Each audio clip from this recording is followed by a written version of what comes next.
Mina olen Triin Roos. Olen täna tulnud Eesti Merekooli, et siin vestelda Indrek Särjega. Tänane video on pisut teistmoodi. Natuke tõsisemal teemal ja see läheb eetrisse ka Nõmme raadio lõunatunni osana. Aga nüüd, head daamid ja härrad, Indrek Särg, kes on Eesti Merekooli Tartu filiaali juhataja, õppejõud, laevajuht ja Tartu volikogu liige.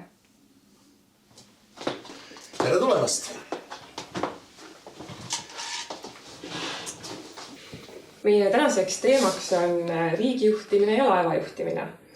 Et olengi tulnud sinu juurde täna selleks, et natuke arutada sellel teemal, et mis on ühist riigijuhtimisel ja laevajuhtimisel. Ja kust siis selline teema, et see tugineb Platoni laevavõrdpildile, mille ta esitab oma poliitilises õpetuses. See on üks sellistest asjadest, mis mulle kohe ülikoolis kuuldes meelde jäi ja mis on mul eluaeg tegelikult meeles olnud, et minu arust see on nii tabav ja see kirjeldab väga hästi ka meie poliitilist olukorda. Et väga lühidalt öelduna on see see, et Platon võrdles riiki laevaga ja riigi juhtimist laevajuhtimisega. Ja sellel laeval on siis laeva juhtimisest ja üldse merendusest vähe taipav omanik. Ja selleks omanikuks on rahvas. Ja nüüd selle rahva juures käivad madrused endale seda laeva tüüri siis nõudmas. No täpselt nii nagu meil on erinevad erakonnad. Ja igaüks kiidab ennast parimaks, ütleb, et oskab väga hästi seda laeva juhtida. Aga tegelikult keegi neist ei ole saanud vastavat õpetust. Ja mis veelgi hullem, et arvatakse, et seda õpetust üldse ei olegi vaja. Et mis see siis ikka on, et lähen ja juhin lihtsalt. Ja nüüd mõte on selles, et kui nüüd selline seltskond madruseid saab laeva tüüri juurde, kes tegelikult juhtida ei oska, et siis see laev on uppumisohus. Ja samamoodi riik, et kui meil riiki juhivad inimesed, kes tegelikult ei ole saanud vastavat ettevalmistust, on see riik samamoodi ohus ja hukkumisohus. Nüüd, kuidas see võrdpilt sulle tundub? Aitäh, Triin! Ma jäin sind kuulates mõtlema, et Platon oli tark mees. Et ta millegipärast oskas kirjeldada mitmete tänaste olukordade ja tänaste valitsemisviiside olemust üsna hästi. Aga laevajuhtimist ja riigijuhtimist kahtlemata võib võrrelda ja seda on tehtud ja seal on nii sarnasusi kui erinevusi. Aga ma tuletaksin meelde ühe Pompeiuse levinud ütluse, mida me alati siin koolis ikka õpilastega läbi arutame, siis kui me läheme navigatsioonikursuse juurde, ehk siis praktiline laevajuhtimine, navigatsioon ja kõik see eriala, et navigare necesse est, vivere non est necesse. Kes hääldab necesse, kes hääldab necesse, aga mõte on siis see, et laevajuhtimine või meresõit või laevasõit on ilmtingimata vajalik. Ja lause teine pool kõlab siis, et elamine ei olegi nii vajalik. Elamine ei olegi nii oluline on see laevasõit.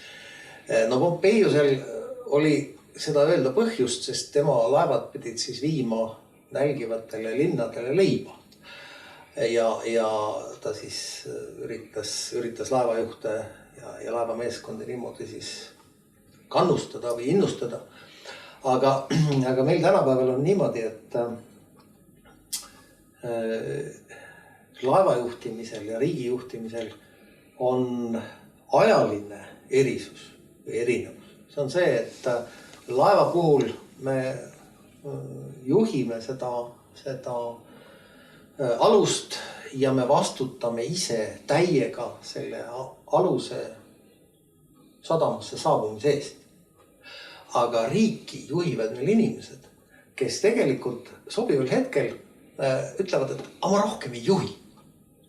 Niisiis, minu aeg on piiratud, minu volitused lõpevad, ma astun ära selle tüüri koha juurest ja las teevad need teised edasi ja nad peavad olema sellega leppinud, kuhu mina seda laeva tõin, kuhuni ma selle laeva tõin, seal, kus kohas me oleme.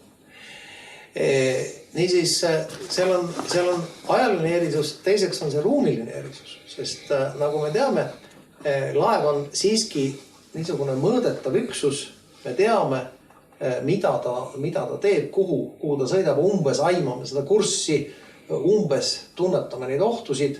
Tänapäevase tehnikaga me suudame ette prognoosida ka igasugused ilma ja muid ohtusid ja nii edasi. Aga riigi puhul on asi selles, et riigid toimivad väga pika vinnaga. See tähendab, nii ruumiliselt kui ajaliselt on nad väga niimoodi, nendega juhtuvad hirmsad asjad, need asjad juhtuvad alles siis, kui need meeskonnad ei pruugi olla enam ammugi selle riigi tüüri juures. Nii-öelda juhtuvad tagantjärgi. Kusagil on nii-öelda mingisugune viitsütikuga mingisugune katastroof või lõhkelaeng paigutatud ja see riik satub väga täbarasse seisu. Ja nii, et riikide puhul tavaliselt on see, et see, kes on praegusel hetkel tüüril, ei pruugi olla üldse süüdi selles, et riik on sattunud väga hädisesse halba olukorda. Meenutame, meil oli peaministriks oli Jüri Uluots, eks ole, niisugusel kriitilisel hetkel, kui Eesti riik ära kaotati, aga tegelikult see, et need otsused vastu võeti, et Nõukogude baasid Eestisse sisse lasti, need otsused võttis vastu, eks ole, eelmine valitsus. Nii et selle tõttu on riigi juhtimisel ja laeva juhtimisel need erisused. Kolmas asi on muidugi keskkond, milles me toimime selles mõttes, et laevade puhul me lähtume laevade kokkupõrkamise vältimise reeglitest rahvusvahelistest, millest kõik peavad kinni, mida kõik õpivad, kõik austavad ja kõik järgivad ja küll kusagil Aafrikas või kusagil mingisugusel metsikul maal mõni niisugune metsik laev neid ei tunne, aga see ei väära üldist pilti, et igal pool nii-öelda tsiviliseeritud meredel ja sadamates ja nii edasi peetakse nendest eeskirjadest kinni. Aga riigid, kuna nad satuvad mõnikord niisuguste röövmadruste valdusesse, ei pruugi mitte mingisugustest reeglitest kinni pidada. Tuletame meelde, et meil oli kevadel olukord, kus väga palju eestlasi jäi Poola kinni. Nad ei saanud Poolast enam Eestisse tulla. Riikide piirid pandi kinni ja mis siis sai? Poola ütles, meie mitte kedagi läbi ei lase. Me lihtsalt ei lase kõik. Olgu need rahvusvahelised reeglid millised tahes, aga me ei lase. Nii. Ja siis tuli Eesti laevandus appi ja sõitis laevadega Saksamaale ja tõi need eestlased meile Eestisse koju. Ja selle peale ütles Poola valitsus, et ei, me tegelikult ikka laseme küll. Sellepärast, et siis oli näha, et majanduslik jõud on siin taga, et Eesti laevandusel on selline majanduslik jõud, mis vajadusel muudab rahvusvahelist olukorda. Ja siit me jõuame selleni, et riikide ja laevajuhtimise seos on see, et alati läbi aastate ja aastassadade on edukamad ja võimsamad olnud need riigid, kellel on oma korralik laevastik. See oli nüüd ka selle kriisi puhul selgelt näha, kui sul on korralik laevastik, siis sa muudad olukorda alati enda kasuks. Kas aus poliitika on võimalik? Et ütleme nüüd, et on inimene, kellel on tõesti vastavad iseloomuomadused, kellel on head kavatsused, ülimad eesmärgid ja ta läheb erakonda ja tahab midagi muuta. Et kas siis ei ole niimoodi, et ta muutub varsti ikkagi teiste sarnaseks ja loobub oma põhimõtetest? Tõesõnaga, ta võib minna sinna niimoodi täisideelisena, aga kui ta näeb, et ta ei saa seda midagi saavutada, siis ta muutub teiste sarnaseks. Et ta kuidagi see erakonda tõmbab ta endasse. Kõik see ebaausus võib olla, mida temas enne ei olnud, et see hakkab talle külge. Et kas sa oled nõus sellise väitega? Selle väitega võib kahtlemata nõus olla, aga minus kui meremehes peab olema natukene idealismi. Sellepärast, et ega sa ju ilma sellise idealistlikuma lähenemiseta ka niisugust, ütleme, meremehed reeglina on suhteliselt sirgjoonelised ja ausad. Ja idealistlikud seal juures. Ja sellest tuleneb ka see, et mõnikord nii-öelda kuival maal, kui meremehed asju ajavad, siis nad võivad saada tõmmata, lüpsta, ninapidi veetud, nii edasi, sest see merendusinimese sirgjoonelisus ja ausus kuival maal teinekord ei pruugi olla nii au sees, kui ta on merel laeva meeskonnas, niimoodi meeskondliku suhtlemise käigus. Aga kas aus poliitika on võimalik? Ja ma arvan, ma olen sellest kindel isegi, et on võimalik. Sellepärast, et me peame taas mõtlema selle peale, et on olukordi ja hetki, kus aus poliitika ei ole võimalik. Ja on keskkondi ehk erakondi, kus aus poliitika, ma arvan, et ei ole võimalik. Aga ma arvan samamoodi, et enamustel juhtudel on aus poliitika võimalik ja ütleme vähegi arvestatavam niisugused seltskonnad või erakonnad, kelle sees midagi teha või kellega kusagil midagi teha, ei mõjuta inimest nii, et ta muutub nende sarnaseks. Ma arvan, et inimene peaks olema piisavalt ise, et mitte muutuda, et mitte panetuda või muganduda või alla käia moraalses mõttes. Et selles mõttes ma arvan, et aus poliitika on võimalik, aga ta ei ole võimalik igal ajahetkel, ei ole võimalik igas seltskonnas ja ei ole võimalik igal moel. See tähendab, et tuleb valida aega, tuleb valida seltskonda ja tuleb valida tegevusviise. Räägime nüüd riigijuhtide haridusest. Et milline see haridus võiks olla või peaks olema, sellepärast, et laevajuhil on ju väga põhjalik haridus. Ta on saanud vastava koolituse, aga riigijuhiks põhimõtteliselt võib saada igaüks. Et kui on piisavalt karjerist, kui on piisavalt alatu, kui on piisavalt lihtsalt tugeja. Jah, just. Siis loomulikult ja me olemegi seda näinud ja see on üks niisugusi kummalisi jooni, mis meil poliitikas on pigem süvenemas. Et poliitika juurde jäävad need inimesed tegutsema, kellel ei olegi muud väljapääsu, sest neil ei ole kas muud haridust, muud ettevalmistust, ei ole töövõimet, ei ole tahtmist igapäevaselt tööga endale leiba teenida, siis nemad jäävad poliitika või poliitiliste seltskondade juurde kiibitsema lootuses, et midagi sealt nüüd ehk mulle ka tuleb. See on see asi, et meil on poliitiline süsteem on valitav. Ja kujutame nüüd ette, et näiteks Tartu linnavalitsus läheks laiali ja ütleme, volikogus kaotaks ta usaldushääletuse, hakkaks tulema uus valitsus, linnavalitsus ja öeldaks, et nii, Indrek, ole nüüd hea mees, tule abilinnapeaks meile. Meil oleks vaja abilinnapeaks tulla. Ja ma siis hakkan mõtlema, nii, abilinnapeaks ma tulen 8 kuuks, siis on kohalikud valimised. 8 kuu pärast ma enam seal abilinnapea ei ole. Aga minu töö, mis ma siin merekoolis teen, on selle aja peale juba läinud kellelegi teisele. Järelikult ma ei hakka minema 8 kuuks ega isegi mitte 8 aastaks sinna abilinnapeaks, sellepärast et mul on oma töö, mul on oma asi, mida ajada, mul on oma õpilased, mul on oma kolleegid, mul on oma see merekool, mille nimel ma olen töötanud ja mida ma tahan edasi arendada ja selle tõttu mina kui nii-öelda oma valdkonna küll võib olla suhteliselt nagu mõistlik inimene ja spetsialist ei lähe selle ametikoha peale. Aga sinna ametikohale läheb mõni selline inimene, kellel parasjagu ei ole tööd või ta on kusagilt kas sobimatuse tõttu ära läinud või nii edasi. Temale sobib 8 kuuks abilinnapeaks minek küll. See on tema jaoks nagu lotovõit.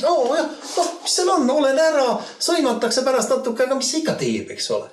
Nii. Aga see inimene, kes nii-öelda, kellel on mingi oma eluplaan ja kes tahab selles oma erialal midagi teha, sellel inimesel hakkab kohe tiksuma kuklas, et aga mis siis edasi saab, eks ole. Ja nii on paraku ka, kui te olete näinud Riigikogusse minekuga tihti, et seal on vaja mingisugust asendusliikmeid või nii edasi ja siis on mõnigi inimene, kes ütleb, et aga teate, selleks mingisugust 8 aastaks või nii edasi ma ei lähe sellepärast, et mis ma siis pärast seda edasi teen, et näiteks arstil on niimoodi, et kui sa 2 aastat ei ole praktiseeriva arstina töötanud, siis sa pead hakkama uuesti seda asja meelde tuletama ja sa pead uuesti mingisuguseid kas eksamid tegema, paberit täitma ja nii edasi. Et selle tõttu poliitika kahjuks tõmbab endasse natukene selliseid muidu inimesi, kelle panus igal pool mujal ei pruugi olla nii suur. Ja mis selle vastu saaks teha? Ilmselt on erakondliku nii-öelda edenemise selliseks teeks võiks olla see, et erakonnas sa edened mingisugusele positsioonile siis, kui sa oled oma tavaelus, oled midagi suutnud saavutada. Mitte nii, et erakonnas, et inimene tuleb, nii nagu siin mõni inimene tuleb, kes ei ole päevagi käinud riigitööl, ei ole päevagi käinud eraettevõttes tööl, aga ta läheb erakonna nimekirjas kõrgel kohal kandideerides, ta saab võib-olla 300 või 400 häält ja ta läheb Riigikokku ja hakkab rahva elu juhtima. Ilma, et ta teaks, mismoodi see rahva elu tegelikult käibki üldse. Ilma, et tal oleks töökogemust, et tal oleks seda nii-öelda ühiskondlikku nagu kontrolli, et mis inimene ta üldse on, kas ta oma töökohal hakkama saab, kas ta suudab nagu teiste inimestega mõistlikult läbi saada. Aga ta läheb kohe erakondliku sellise edutamise kaudu, läheb platsile, kus ta hakkab siis kõiki teisi justkui suunama ja seadusandlust muutma meil. Ja selle tõttu tulevadki sellised, ütleme niisugust värdseadused, millega siis me hädas oleme ja mille tõttu, eks oli, Eestil ei olnud alates 2014. aastast ei olnud enam kaubalaevu Eesti registris, sellepärast et kõik läksid ära välismaa lipu alla sõitma, kuna seal pakuti paremaid tingimusi. Eesti riik arvas, et tema peab laevanduselt nii palju raha saama, aga laev on ju vaba. Laev sõidab maailmas ringi, sa võid ükskõik mis lipu all sõita. Ja laevandused on selles mõttes nagu keerulisem kõike nii-öelda tuksi keerata, sellepärast et meremehed ja laevamehed leiavad ikka selle võimaluse, kuidas meelt sõita. Aga mingi kohaliku eluala, põllumehe või metsamehe jaoks või nii edasi on võimalik ikkagi olukord väga keeruliseks teha. Ja just nimelt sellega, et erakondliku sellise süsteemi kaudu on tulnud seadusi tegema Riigikokku inimesed ja saanud ka ministriteks inimesed, kellel tegelikult puudub selleks igasugunegi ühiskondlik mandaat. Ainult erakondlik sisuline, nii-öelda pisikene selline nii-öelda dabro nõuka keeles öelduna selles mõttes, et ta on olnud meele järgi inimene erakonna juhatuse mingile osale. Sa ei pea isegi terve erakonna juhatusele meele järgi olema, sa pead olema sellele mõjuvõimsale erakonna juhatuse elamusele või juhatuse osale, keda on tavaliselt mingisugune 5-6 inimest. Ja sellest piisab, et sa lähed ja hakkad kätt tõstma seadusandluse muutuse üle. Kurb lugu. Jah, põhimõtteliselt me saame tõdeda seda, et meie riigis ei ole sellist poliitilist haridussüsteemi, et nii nagu vaatame jällegi ideaali poole ja vaatame Platoni poole. Ideaalid peavad olema, ma olen nõus sinuga täielikult. Ja Platonil on see haridussüsteem väga põhjalikult selgitatud, et kuidas see peaks olema. Et riigivalitseja saab valmis alles 50-aastaselt, et enne seda ta on aastakümneid õppinud, et kuni 20. eluaastateni ta on siis õppinud kõigepealt gümnastikat ja kunste ja sealt edasi 20. kuni 30. eluaastani matemaatilisi aineid, 30. kuni 35. eluaastani filosoofiat ja sealt edasi siis on ta olnud praktikas ehk näinud siis erinevates riigiasutustes, kuidas siis tegelikult käib elu ja kuidas siis tegelikult asi välja näeb. Et see on selline väga põhjalik ettevalmistus.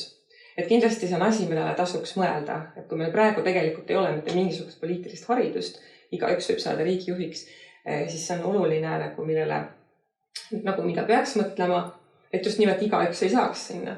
Aga sest me näeme tulemusi ju tegelikult. Ja meil on selline huvitav, mäletame ju need anekdoote, et kuidas kuidas see või teine ajaloos tuntud riigijuht siis tõestas, et igaüks võib juhtida ja siis tuli järgmine, kes oli veel hullem ja tõestas, et ikka igaüks nagu ei või juhtida, eks ole. Et seal ongi see, et üks asi on demokraatlik niisugune enamuse otsustus, aga enamuse otsustus peaks olema siis hästi pädev, hästi läbimõeldud, põhinema ikkagi täiesti selgelt ja faktilisel informatsioonil, eks ole. Mitte niimoodi, et erakonna juhtkond annab ette meile teatud inimesed, keda me hakkame valima. Ega meil ei ole siis niimoodi, et me saame nüüd ise vaadata, et võiks tulla see Jaan sealt ja ma panen Jaanile hääle ja siis, kui Jaan saab need hääled kokku, siis tema läheb Riigikokku. Ei, seal on erakonna enda hierarhia ja öeldakse selle peale, et Jaan sai küll palju hääli, aga võt meil nimekirjas on eespool Jüri ja Jaan jääb nüüd ootama ja Jüri läheb Riigikokku. Jüri sai küll 300 häält ainult. Meenutame siin Keskerakonnas oli Kalev Kallo meil, kes sai vist 290 midagi häält, eks ole, ja oli Riigikogus suksti sees. Siis on meil niisugune isend oli EKRE-s nagu Ruuben Kaalep, kes sai vist 500 häält ja oli korraga valitud Riigikokku, ehkki pole vist päevagi ei ole muul tööl käinud. Esimene töökoht Riigikokku, eks ole, palju õnne noorele mehe. Et selles mõttes see erakondlik süsteem on meil selline, et tegelikult ta ei ole, ütleme, mida ta on irratsionaalne. Ta ei ole ratsionaalne, vaid ta on irratsionaalne süsteem, milles sekkuvad igasugused emotsioonid, nii-öelda mingisugused kõrvalmõjud, väga tugevad majanduslikud või varalised mõjutushoovad ja nii edasi. Ja kokku me saame siis niisuguse pildi ja tavaliselt me saame selle tulemuse, mida me justku keegi ei taha. Et see on üks lõpmatute kompromisside tulemus, mille puhul me siis vaatame, et see on küll kummaline, et kuidas see nüüd niimoodi tuli, eks ole. Laevajuhtimises me teame täpselt, et laev peab sõitma Tallinna sadamast Stockholmi sadamasse, eks ole. Ja me saame selle tulemuse. Aga riigijuhtimisel on tegelikult nii, et ega meile täpselt ei öelda, kuhu me 2 aasta pärast jõuame.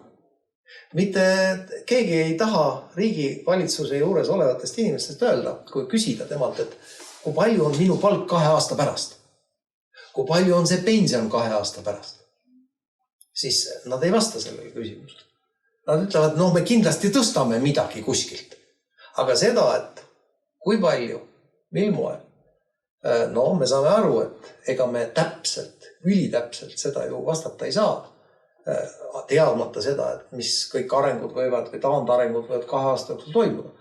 Aga täpsemalt riiki juhtida saab igal juhul. See on täitsa selge. Erakondade kohta, et mulle tundub ka, et erakonnad on, seal käib selline võimu hierarhia seal paigas. Nad ongi nagu põhinevad allumisel. Et kui see mingil hetkel enam nagu ei allu või kui see enam juhtkonnale ei meeldi, siis lihtsalt visatakse üle parda. Või kui näiteks keegi nüüd ütleb, mulle tundub ka see, et erakond väga oma liikmeid ei kaitse. Et kui keegi kuskilt Laada platsilt nagu kisab, et see on nüüd nõid, et siis pigem nagu usutakse nii-öelda nagu seda ütlejat, lihtsalt seda Laada platsil nagu karjujat usutakse, nagu kui siis usutakse oma liiget ja kisutakse välja ka mingisugused minevikku, mingisugused luukered, samas kellel ei oleks luukeresid kapis. Et kuidagi mulle tundub, et ei ole üldse vahet, mis erakonnast me räägime, et kõikides erakondades tegelikult toimib see suhteliselt sarnaselt, see on nagu sarnane ja nagu sarnane põhimõte.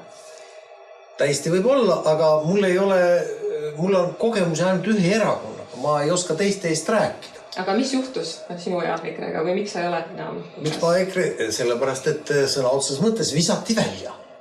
Visati välja, kui ma olin valitud 5. korda siis Tartu ringkonna esimeheks, siis kohale tuli sinna üldkoosolekule erakonna siis veel aseesimees Martin Helme, kes tõstis häält ja ütles, et asjad on väga pahasti, et Indrek Särge mingil juhul ei tohi ikkagi esimeheks valida. Aga ühesõnaga temal oli selline seisukoht, rahval paraku oli teistsugune seisukoht ja seda Martin Helme seisukohta jagasid väga vähesed. Kui ma ei eksi, siis vist 59 inimest tahtis, et ma oleksin esimees ja 15 inimest ei tahtnud. Nii, noh, Martin Helme ei suutnud ennast sellel koosolekul rahvale nii-öelda usutavaks teha. Pigem oli isegi see, et rahvas alguses naeris ta välja ja siis hakati välja vilistama. Ja Martin Helme lahkus suure viha ja südametäiega sealt koosolekult ja oli siis ähvardanud koridoris kusagil, et näitan, viskan välja, kurat. Ja siis järgmisel või oli see ülejärgmisel päeval siis fraktsiooni koosolekul oli siis Mart Helme põrutanud, et selle särje me viskame välja. Et sükest venda me siin ei taha. Kusjuures minuga keegi ei rääkinud. Minul keegi midagi öelnud, aga lihtsalt, et ei meeldi. Aga milles need algpõhjused olid see, et minule siis enne seda nii-öelda, see kõik toimus enne erakonna kongressi või suur kogu või seda üldkoosolekut nii-öelda kongress.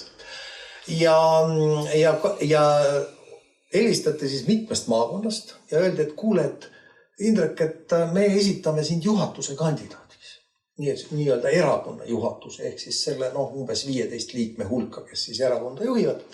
Et me esitame sind juhatuse kandidaadiks. Helistati mulle sealt sõnaga mere äärest ja helistati mulle Veipsi äärest ja igalt poolt. Ja ma ütlesin, mis siis ikka, et kui te arvate, et ma võin seda teha, et ma ei ole sinna nii väga tükkinud, aga nüüd ma näen, et tegelikult vaja oleks küll juhatuse tööd konkretiseerida ja tõhustada ausalt öelda, sellepärast, et ma käisin enne ka juhatuse koosolekutel mõnikord, kui oli vaja, aga ma pean ütlema, et juhatuse koosolekud olid nii, et üks või kaks meest rääkisid ja ülejäänud kuulasid. Ja otsused tihti olid sellised, nii peab olema ja nii on, eks. Ja see päris juhatuse töö tegelikult ikkagi ei ole. Aga ju siis tundus, et minu isik on kas ohtlik või ebasoovitav või nii edasi. Ja siis kui Europarlamendi valimised olid läbi, siis anti teada mingisugusel päeval siin, et jah, et Indrek Särg on erakonnast välja heidetud kui väga vahe inimene. Milles minu pahadus seisnes, seda mina täpselt ei tea. Tookord lubati ka, et Tartu ringkonnale tehakse mingisugune selgitus või et inimesed muidugi olid nördinud ja tulid ise neid selgitusi nõudma ja siis lubati, et jah, me selgitame ja me räägime ja te veel ei tea ja nii edasi, nii edasi. Ma jäin siis ka ootama, et mis see siis on, mis siis minu nagu niisugused patud või hädad või valesti tegemised, mis need siis on. Siiamaani ei ole kellelegi mitte midagi selgitatud. Vähemalt ei ole mingisuguseid lisaselgitusi kuskilt tulnud. Mis ma oskan muud öelda, et mina vaatasin, et ega ma seda asja nii lihtsalt ei jäta ja andsin asja kohtusse ja millalgi märtsikuus tuleb see asi siis nüüd kohtulikule arutusele. Eks me siis vaatame, aga muidugi küsimus on selles, et meie kohtusüsteem on ju suhteliselt ikkagi, ta on muidugi põhjalik ja nii edasi, aga ta on ka aeglane. Niisiis ammu on ju toimunud mitmed uued üldkoosolekud ja mitmed uued kongressid, kus mina osaleda pole saanud. Nii et asjad on, nii-öelda rong on sisuliselt ära sõitnud. Aga võtame seda siis kui ühte niisugust õppetundi ja ütleme, kui me vaatasime nüüd EKRE-t valitsuses, siis me võisime näha väga palju selliseid seiku, millest oleks hea hoiduda või mis oleks nii-öelda näidisõppetund, kuidas mitte teha, kuidas mitte valitseda. Ja siis ilmselt on see siis üks niisugusi sellega seonduvaid seiku, et meil on selline üks erakond, nagu ütles üks kuulus mees, et on selline partei, et kus siis nii-öelda inimesi hinnatakse ainult selle järgi, kuivõrd nad on 2 või 3 nii-öelda juhttegelasele sümpaatsed, ustavad või meeldivad või vajalikud. No ma arvan, et see iseloomustab paljusid parteisid. Täiesti võimalik, aga siis alati on ikkagi küsimus selles, et tegelikult peaks olema võimalik erakondlikul viisil ikkagi mõistlikele inimestele asju ajada ka siis, kui nad ei pruugi üksteisele olla nüüd kuidagi tohutult sümpaatsed või nii edasi. Igatahes ma kuulsin ühe teise erakonna käest küll sellist asja, et ka seal on olnud selliseid probleeme, et on tulnud Tallinnast juhtkond kohale, kes tahtis kohalikku juhti maha võtta. Siin Tartus oli see. Aga kohalik rahvas toetas ja siis sõitis see Tallinna juhtkond lihtsalt tagasi ja see kohalik juht jäi etteotsa. Nii et erakondades on ka teisi lähenemisi. Ei ole ainult selline, kuidas ütelda, selline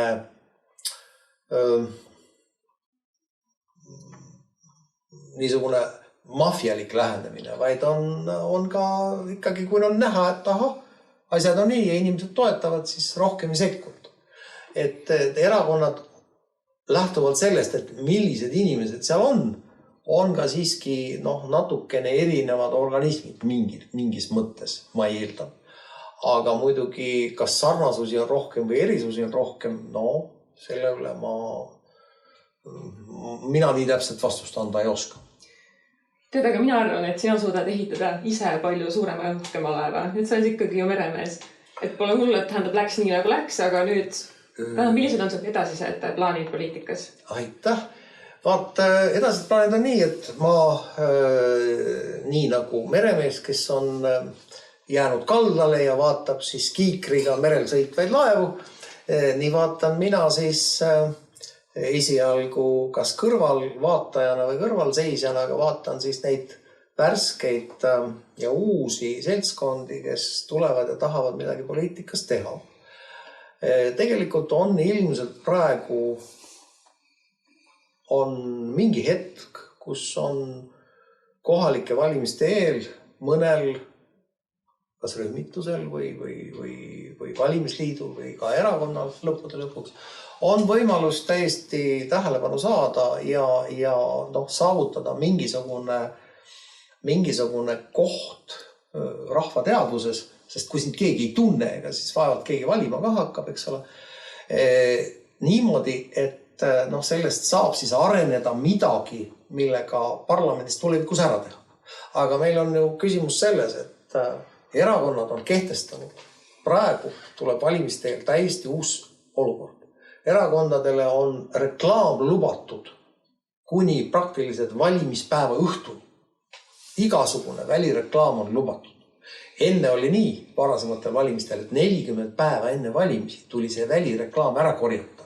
Ja järgi jäi ainult internet, järgi jäid poesisesed väiksed plakatikesed, järgi jäi veel nii-öelda tänaval moosimine ja agiteerimine ja edasi.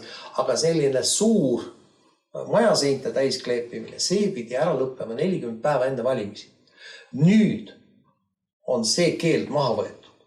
Selle tõttu on näiteks Keskerakonnal väga suur rahahäda, sest kohalikud valimised on tulemas ja erakonnad tahavad selle reklaamiga kõik oma need kandidaadid täis riputada selleks, et oleks võimalikult hästi ja palju esindatud.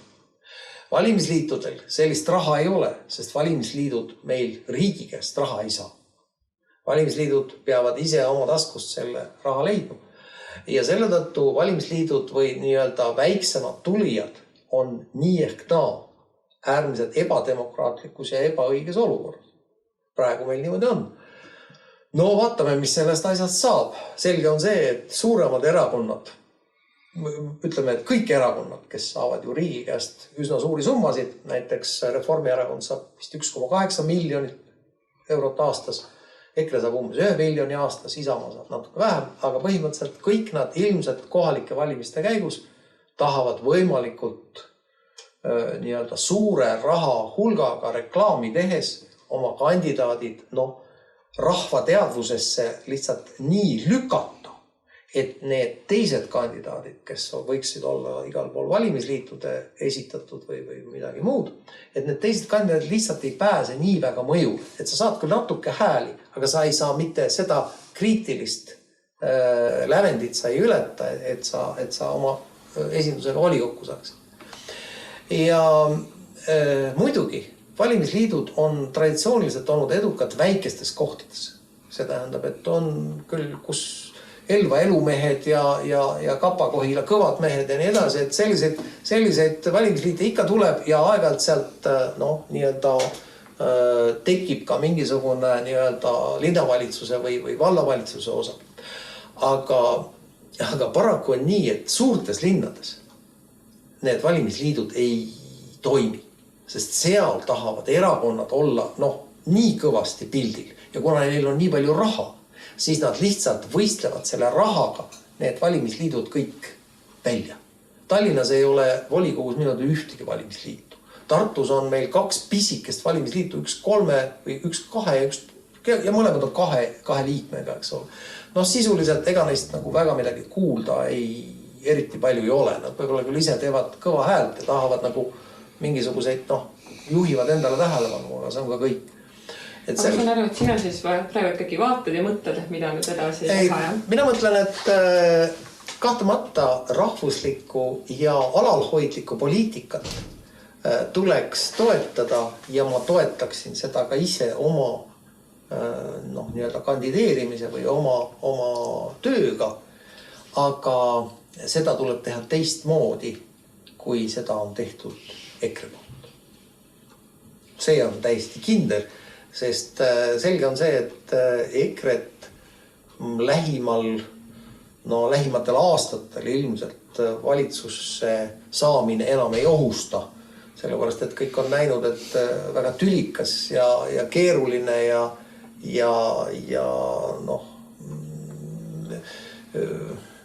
väga mölarikas on nendega koos olla seal. Et selle tõttu ma arvan, et valijatele ja nii-öelda alalhoidliku ja mõistliku ja rahvusliku suuna pooldajatele peaks olema EKRE kõrval mingisugune alternatiiv. Aga lähtuvalt sellest, et meil on see olukord on muudetud poliitilise reklaami puhul selliseks, on sellel alternatiivil suhteliselt raske esile tulla. Ja selle tõttu EKRE saabki endale lubada tema juhtide puhul vähemalt sellist kummalist käitumist, et nad teavad, et neil konkurentsi on suhteliselt vähe. Me peame hakkama nüüd oma vestlust lõpetama. Ma küsin sinult, et ütle, mis on poliitiku puhul kõige olulisemad iseloomu omadused? Lähtuvalt ideaalist, et millised need peaksid olema?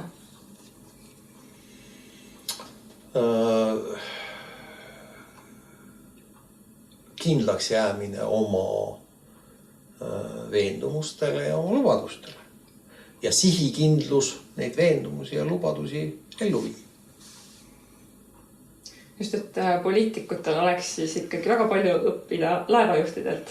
Et nagu ma sain aru, siis laevajuhtimine see on selline nagu sirgjooneline, konkreetne asi, seal peetakse lubadustest kinni, erinevalt siis poliitikast, kus ükskord kehtivad ühed lubadused, juba mõne aja pärast teised lubadused. Et see oleks see, mida poliitikud saavad õppida. Endaks jäämine, sirgjoonelisus ja sirgeselgsus. Tahaks väga loota, et seda laevajuhtimise seda paremat poolt tuleb natuke kuivale maale rohkem.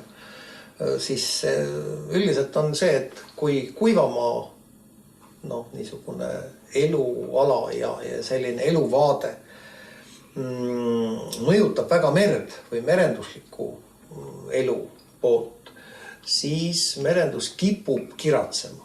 Selle tõttu on hea, kui see merenduslik pool natukene saab rohkem mõjutada meie kuivamaa tegemisi, siis on loota, et tekib midagi üldiselt head ja arendavat juurde. Aitäh sulle, Indrek, selle vestluse eest. Aitäh teile vaatamast ja kuulamast. Kohtumiseni. Aitäh küsimast.